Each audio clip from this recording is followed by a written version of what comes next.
Okay, good morning, everybody. Welcome to NoCo Day 2. Whose first day of NoCo is this? Okay, we've got a couple first timers. There was a lot of good conversation yesterday. There's obviously a lot of good conversation happening tomorrow. And today, of course, you're here with me. Hopefully that I can introduce you to some of my ideas and concepts for how I really am viewing cannabis, specifically the opportunity that hemp has created for cannabis as a packaged good. So building brand awareness and customer loyalty. How many of you, really quick question, have cannabis brands? You're selling packaged goods, products? How many of you think of your products as a CPG product, and how many of you are familiar with what their CPG is? I got a couple of hands in the audience. Okay, cool. Then hopefully this will be some new ways to evolve that thinking, as well as introduce you guys to, again, some thoughts that I have learned and applied from my background in marketing and technology into running a cannabis brand. So JJ, let's go to the next slide, please. Okay, hi. I'm Shayda Tarabi, as JJ gave a great introduction. I'm the co-founder of Restart CBD, but fun fact, we sell way more than CBD products.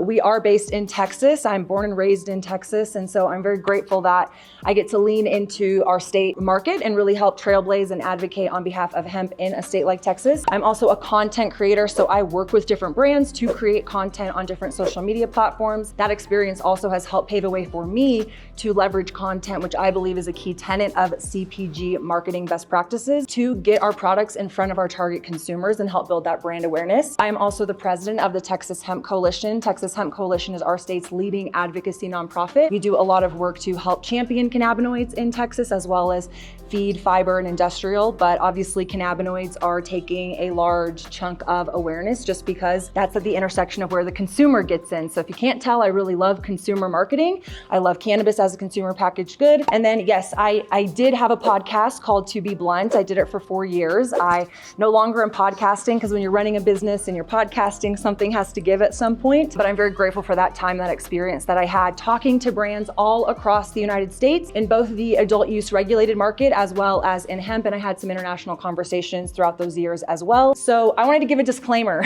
and I'll just read it. It is necessary to follow federal and state compliance to build brand awareness and customer loyalty. I am not advocating to ignore. Oh, it works. Great, thanks, JJ. Let's go. Then I can walk and talk with my hands if you can't tell. So I am not advocating to ignore the industry warning signs, but rather to encourage you to think more broadly about the direction of hemp and how you can take cannabis packaged goods to market and deliver a great brand experience to your target audience. Again, I represent Texas. I know a lot about Texas policy. I understand federal hemp policy, but if you are paying attention to the conversations both in this room and outside in our industry, there's a lot of questions around what is legal, what is compliant, how do we package our products, how do we work with different organizations like the FDA is a really big one for us. And so this is not going to get into what your packaging needs to do, how you need to be compliant on social media. This is just a jumping off point for how I view hemp as paving the way for our audience of consumers, general consumers, to view cannabis and interact with our products to ultimately normalize and destigmatize cannabis. So I wanted to give everybody a definition of what consumer packaged goods are. Consumer packaged goods, for those of you who are unaware, are items used daily by average consumers that need to be replaced or replenished regularly, such as beverage, clothes, makeup, your daily toiletries, things like that, other household products. But specifically, I want to put the lens, the frame on what cannabis packaged goods are. So to me, cannabis packaged goods are still items used daily by average consumers that need to be replaced or replenished regularly. This can include goods such as edibles, flour, concentrates, beverages, baked goods, sublingual oils, and other types of cannabis consumption. Now, quick question for the audience. How many of you consume cannabis personally? How many of you consume daily? Pretty good, hands and toes, that's right. So to me, I see cannabis as a consumer packaged good. These are products that are packaged for consumers to purchase and incorporate into their daily lives. And so as such, they should be treated with the same attention as well as marketing consideration for bringing those products to market. Back this up a little bit. Yes, I own a physical brick and mortar dispensary in Austin, Texas. But what I hear a lot, and this is a little bit of anecdotal feedback, right, is not everybody's gonna walk into my dispensary. Maybe you have a friend, maybe you have a grandparent, maybe it's yourself at some point in your life. You were like, you know what,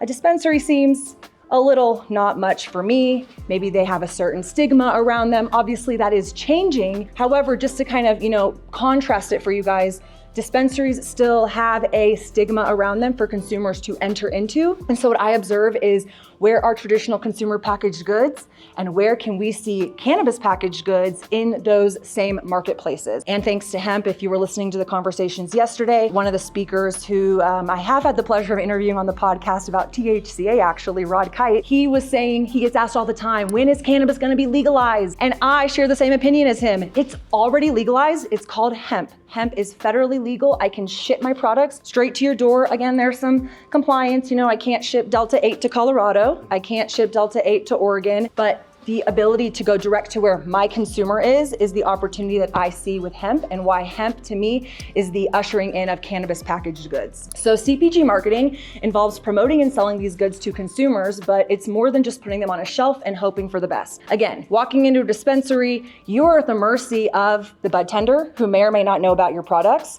You're also at the mercy of the consumer who may or may not have come in contact with your brand through social media or a pop-up event you may or may not have done. You're really limited to where that consumer is interacting. It's in the point of sale, which is the dispensary. I see consumer packaged goods traditionally allowing you to engage with your customer from packaging to social media and everything in between. So again, really the whole premise of this talk is to get you to think about cannabis beyond the dispensary.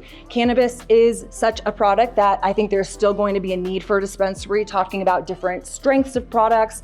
I think there's still a medical application, but low dose hemp-derived THC products, I really see an opportunity that I'm excited to share with you guys a little bit of what I've been viewing in my home state of Texas. So to kind of prep the stage, I wanted to give some data points. Who loves data? Data helps make, some of the anecdotal evidence a little bit more substantiated, right? So not to necessarily get into all of the specifics, but 17% of Americans in 2023 reported they smoke marijuana. According to Gallup, the CDC says marijuana is the most commonly used federally illegal drug in the United States. Of course, I don't agree with some of the language that they're using, so, bear with the way that they've structured things in the past. It certainly is changing, but the Harris poll, which was a poll conducted on behalf of MedMen, found that more than 1/3, so 37% of American women aged 21 and over are consuming cannabis, and 28% say they use cannabis once a month or more often. So I'm really trying to help you understand whether you do consume daily. Consumers are consuming these products daily. And so what does that mean for us as operators and brands and marketers bringing these products to such a market? And then this one I thought was really fun. I am someone who does not consume alcohol, but maybe you've heard the buzz of the cannabis beverages. They're certainly really popular in my home state of Texas. They're certainly really popular in Michigan, Minnesota. Obviously, markets like California and Colorado do have beverages, but depending on if it's marijuana or hemp derived, you see restrictions on where those products are sold at that point of sale, right? But 21% of Dry January participants are replacing alcohol with cannabis. How cool is that? So that further reinforces that most people who consume alcohol are doing such daily. So let's talk about those people who are consuming alcohol daily. A fraction of them want to consume cannabis now daily because they are recognizing the properties, the benefits, the trade-off that cannabis can offer without, let's say, the hangover or some of the other attributes that alcohol, through some of those studies, have shown to provide other damage to our bodies, whereas we know that cannabis can actually be something that is healing and helpful for us. This is a grocery store. How many of you have walked into a grocery store in your state or city and seen cannabis products? How many of you have walked into a restaurant and been able to purchase cannabis at a local cafe or restaurant? How about movie theaters? How many of you have seen cannabis products being sold in movie theaters? Not yet? I may have something fun coming up soon, but we're seeing this happen in our home state of Texas and in Austin, Texas, where we're based. What about at the bar? Who's seen cannabis beverages being served and offered in traditional bar settings? Awesome. And then this last one is kind of fun. How many of you are into pickleball? Nope. Okay, come on. Yeah, Asa, thank you. Okay, I've been playing a lot of pickleball lately, and I can tell you the pickleball people love cannabis. They're health-minded. We're seeing a lot of pickleball places pop up in Austin, and as such, we're having a lot of conversations with these businesses saying, we want to offer non-alcoholic cannabis options to our consumers. Pretty cool, right? So the whole point of all those examples is to say that the dispensary model is being disrupted. Again, it's not going to go away, but I believe that we have an opportunity to get our products in front of consumers where they're at. So disrupted because hemp allows cannabis to be sold at the convenience the convenience of wherever the customer is. So rather than trying to get a customer to walk into my dispensary, which I hope and I pray and I market and I advertise, there's just gonna be a fraction of customers who just will not walk into my store for any particular reason. But if I can meet them at a grocery store where they're already shopping, or I can meet them at a bar where they're already drinking, or I can meet them at a pickleball place where they're already playing, what a cool opportunity that hemp has afforded us to be able to get these products in front of consumers in a place that is convenient to where the customer is. So another speaker here this weekend is Bo Whitney, Whitney Economics. He's been doing a lot of really great reports. He actually did one on the Texas market, which is really informative for those of us in Texas, just to understand what's happening in our own state. But this was a report he did on national hemp-derived cannabis. And without getting into it, you can take a picture of it. You can go download his report. The whole point I really wanted from this slide is to emphasize amount of money, 28 billion. How many employees? 328,000 earning 13 billion in wages. Just the sheer size and scale of hemp derived. So what does that mean for us as individual brands? Opportunity, but also competition. So this is a picture, maybe some of you who are frequenting LinkedIn these days, and I mentioned beverage kind of casually. We did just launch a low-dose cannabis beverage called Rita. We're really proud of right now. So we've been personally playing in this space of, edibles, smokables, but also these beverages to introduce into where these consumers are already playing. So I've been tracking what's happening in the beverage space. And so similarly, you're now seeing cannabis beverages in liquor stores. You're seeing them in grocery stores. You're seeing them in convenience stores. And that's awesome. And I love it. And I want to see your products there, and I want to see my products there. But when you are adding in the generalization of a traditional consumer packaged marketplace, and you're no longer relegated to just cannabis products next to cannabis products, you are not only competing with other people in your category, so these are all cannabis beverages. And I do believe the rising tide lifts all boats, so it's a good thing. Sometimes you're seeing some of these distributors are taking on multiple beverages at a time because they want to offer the consumer options. But how many of you go to the grocery store and actually analyze what your eyes gravitate towards? Maybe it's just me, I'm that weirdo.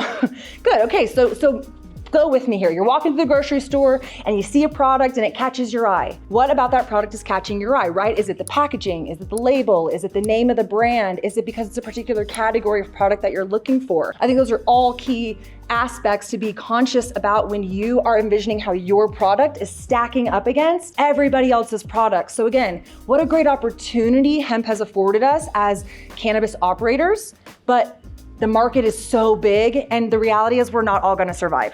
I'm just being honest. My podcast was called To Be Blunt for a reason. I love to be blunt. I don't want to sugarcoat it for you. And so what I believe is a pathway to success is to think of your brand and your products in the eyes of a consumer packaged good for who? The consumer. And where is that consumer hanging out, right? So successful brands will understand that brand building starts with telling a compelling story that their target consumer can relate to. So some more little fun facts, 20% of first-time online buyers will ever make a second purchase. I think something really conscious that I am paying attention to, there's a lot of people making noise on the internet. They're saying, my business is making so much money in hemp derived. That's great, I love that, but how much of them are profitable, right? How many of them are getting a second sale? How many of them are building loyalty to keep that customer to come back and back and back again? So I really want to challenge you guys. It's one thing to make a first-time sale, but it's even more impactful to make a second-time sale. And that's because it costs about $7 to remarket to a second-time sale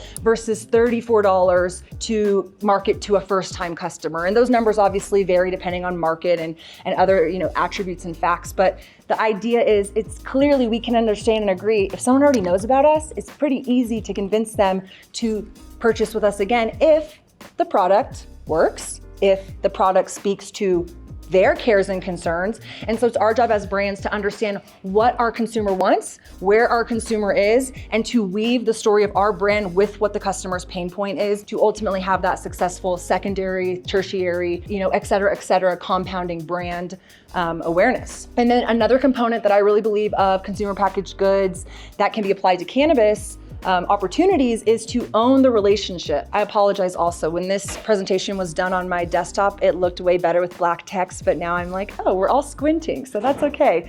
I'll read it for you a little bit. So many of your buyers will interact with your brand in multiple ways, in person at stores, online, and also on social media. But how do you grow a relationship with that consumer to create opportunities to build brand awareness and customer loyalty? These are just a couple fun little examples. Again, we are in Austin, Texas, and so this is my little Rita can. can. We as a brand have found a really cool opportunity to connect our products with other businesses who are also canna curious. So not that every grocery store is gonna wanna carry cannabis, not that every bar is gonna wanna offer these options. We're just simply looking for the people who are willing to be curious and toe the line of a little bit of risk and help us pave the way forward. That there is now gonna be an overwhelming swell. Maybe some of these names are familiar to you guys, but in Texas, we have really big alcohol brand sellers called Specs. We've got Total Wine, which is, I think, national. Twin Liquors is another local Austin, Texas-based brand. These are big alcohol points of sale, and they see that the trends for people consuming alcohol are shifting. And so they are interested in helping contrast that with other products that consumers are wanting to purchase. And so for us, we really are not looking to convince anyone to consume or to carry cannabis products. We're simply looking for people to come alongside us to help us champion a new normalization for cannabis. And again, on the disclaimer, in Texas, we do have a licensing structure. So us as a brand, we're making sure every partner that is carrying our products, selling our products at their point of sale is licensed as a retailer to ensure compliance. Because again, if there is compliance, if there isn't regulation, that's, I think, where the industry gets a little bit of a messy reputation. And so if we want to be good actors going into these new scenarios so that when the FDA does come time to make a decision of how they want to regulate cannabis, we can say, hey, look, we are age gating. I don't sell to anybody less than 21. 21 is a smokable age in Texas. So 21 is the age that I will sell cannabis to somebody. We then push that onto our partners as well to uphold standards. So that way there's not a free for all, right? There should be some rhyme and reason. And I think that's what I always hope is let's meet in the middle. Let's talk about it. But to kind of, contrast different ideas, I think that's where you're going to start losing in the industry. So you have to be open to change as well. And then think like a CPG. This slide is really fun for me because I think this is, again, to kind of just like put the pin in there, a jumping off point for you guys. This isn't going to answer all your problems. This isn't going to give you the best, marketing, miraculous, go-to-market plan and strategy. But this is a little bit of a framework for how me and my team are really viewing cannabis packaged goods in a lens of CPG, consumer packaged goods. So the first one says, drive and leverage user-generated content. I got to shout out Kat. Kat's in the audience over here. Kat is a content creator. She is a thought leader in the cannabis industry, but she is also recognizing the power of social media, both for her brand as well as for our brand and other brands that she partners with. And so Kat got to try our new canned beverage Rita, and as such, she made some content that aired on her channel. We reposted it and collaborated on the content. So we're introducing user-generated content where it's not me, the brand, saying how great my products are. It's someone else out there reinforcing and creating that continuity for the brand value and brand message. The second one is offer trials or samples.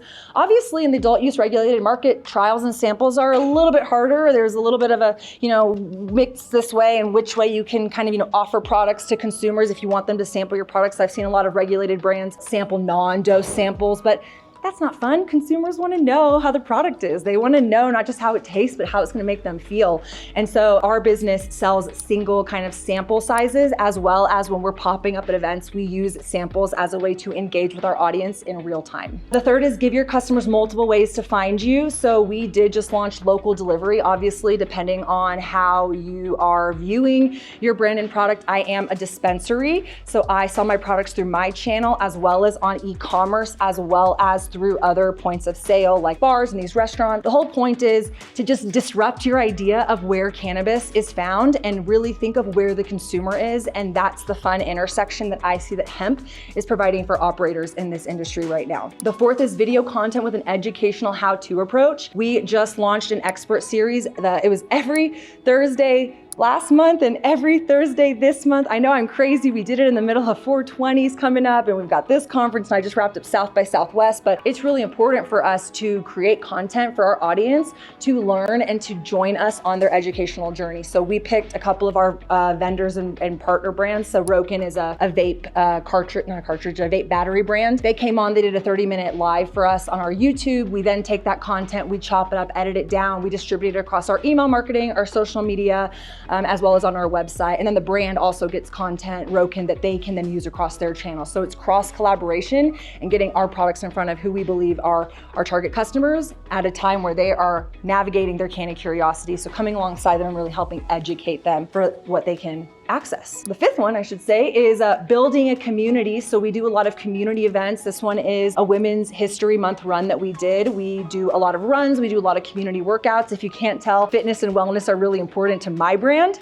They may not be as important to your brand. Your brand might be games. It might be other types of sports, basketball. It might be a knitting club. I don't know who your target demographic is, but the point is figure out where your community is and then support them with getting your product in front of them in an organic way. 6, reviews and ratings are essential. So this is a customer of ours. Her name's Stephanie. She's wonderful. We just recently started inviting our customers to give us testimonials. One, I think that really helps reinforce to that customer that we value them and we hear them and we want to hear how they're engaging with our products. But that also is a jumping off point for us to be able to, again, put that content out there so when our hopefully target consumer comes across it, they feel that they can resonate with Stephanie's story. And then that is another piece of credibility. That isn't me saying, hey, try my products. It's I relate to Stephanie. Stephanie has a background working in a med spa. She takes cannabis for her chronic pain. And so using Stephanie's voice to help tell our brand story is really resonating with our customers as well. 7, make it personalized. So anything that you can do just to personalize the experience for your customers.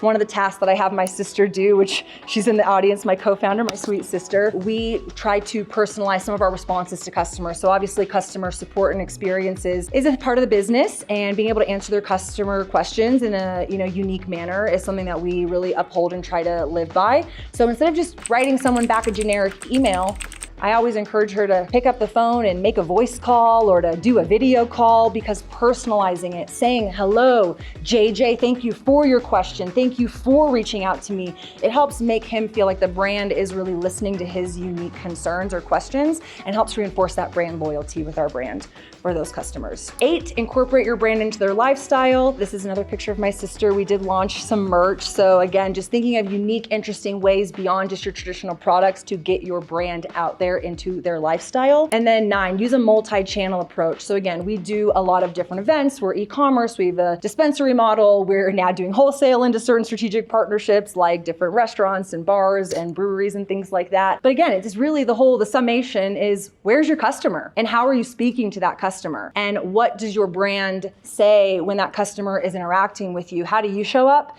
And really just trying to continue to foster that and build on that as you are bringing your brand into market. Because again, tomorrow isn't promised. Laws could change, regulation could change, a new brand could spin up, 100 new brands could spin up, let's be honest. And so you want to continue to be competitive in the marketplace and really see the opportunity of where your brand can succeed. And so the market is only going to continue to saturate, this reinforces that point, requiring you to remain competitive to create loyalty with consumers and ultimately longevity for your brand. So thank you, that was it.